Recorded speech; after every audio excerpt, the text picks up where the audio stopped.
Bonjour tout le monde. Avant de commencer, je souhaite la bienvenue à tous ceux qui nous ont rejoints.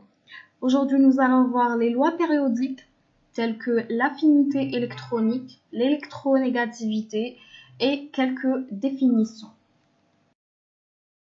Nous commençons par la stabilité des ions. Généralement, un ion est considéré stable si sa configuration externe est identique à celle d'un gaz parfait. Quand on arrache des électrons à un atome, on commence toujours par ceux qui appartiennent à la couche externe N le plus élevée. Dans le cas où nous avons comme l'oxygène le même N, on commence à arracher du L le plus élevé. C'est-à-dire, ici, nous avons le P, L qui est égal à 1. Et pour le S, L est égal à 0. Donc, on doit arracher l'électron du P parce que son L est plus grand que celui du S. Passons maintenant au rayon atomique. Donc, c'est la distance entre le noyau et la limite du nuage électronique formé par les électrons. Comme vous voyez dans le tableau périodique, sur une période de droite à gauche, si Z augmente, donc le rayon atomique diminue.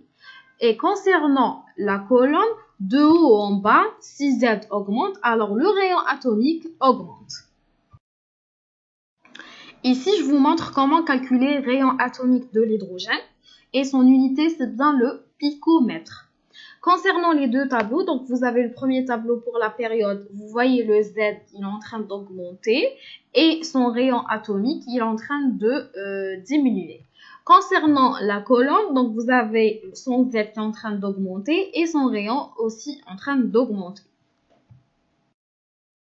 Passons maintenant à l'énergie d'ionisation. Donc, c'est l'énergie qu'il faut fournir pour arracher un électron à un atome ou un ion dans l'état fondamental et à l'état gazeux. Donc, sur une même période, comme vous le voyez, de gauche à droite, il faut seulement suivre les flèches.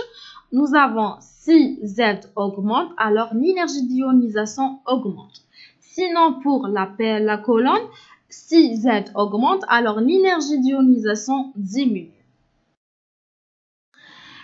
Alors, l'affinité électronique, c'est le phénomène inverse de l'ionisation. L'affinité électronique d'un atome M est l'énergie dégagée lorsque cet atome capte un électron. Passons à l'électronégativité. Donc, c'est la capacité ou la tendance d'un atome à attirer des électrons lors de la formation d'une liaison chimique avec un autre élément pour saturer sa dernière couche et acquérir la configuration d'un gaz rare. Un élément attracteur est dit électronégatif et possède l'électronégativité élevée. Un élément donneur est dit électropositif et possède électronégativité faible. L'atome le plus électronégatif est le fluor et par ordre c'est le fluor, après l'oxygène, après le chlore et l'azote en dernier. Il faut savoir aussi que l'électronégativité d'un élément X peut être définie selon plusieurs échelles. Donc là, je vous ai mentionné la loi appliquée pour calculer l'électronégativité d'un élément chimique suivant l'échelle de Mulliken. Alors, pour l'échelle de Pauling, c'est le plus utilisé. Ce qu'il a fait, M.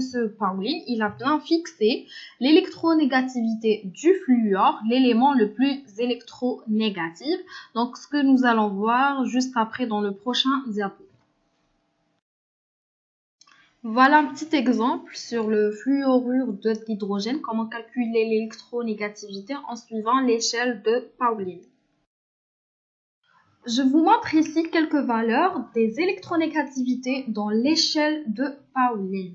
Donc, sur une même période, si Z augmente, alors automatiquement l'électronégativité augmente. Sur un même groupe ou bien une colonne, nous avons pris l'exemple de césium et le francium. Pour le césium, son Z c'est à 55 et le francium 87. Donc, ce qu'on remarque que le Z a augmenté.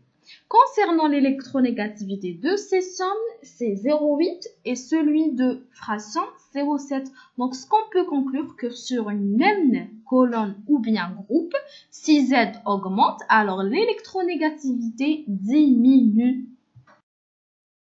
Merci pour votre attention. S'il vous plaît, partagez les vidéos avec vos amis au maximum. Abonnez-vous. Ce que je peux vous donner comme conseil, c'est d'assister vos cours. C'est très très important et c'est toujours un plus pour vous, même par Zoom. Il faut beaucoup s'exercer. Inch'Allah, nous allons faire des exercices ensemble et surtout avoir confiance en soi. C'est la clé de la réussite. Sur ce, je vous dis à bientôt, Inch'Allah, pour une nouvelle vidéo.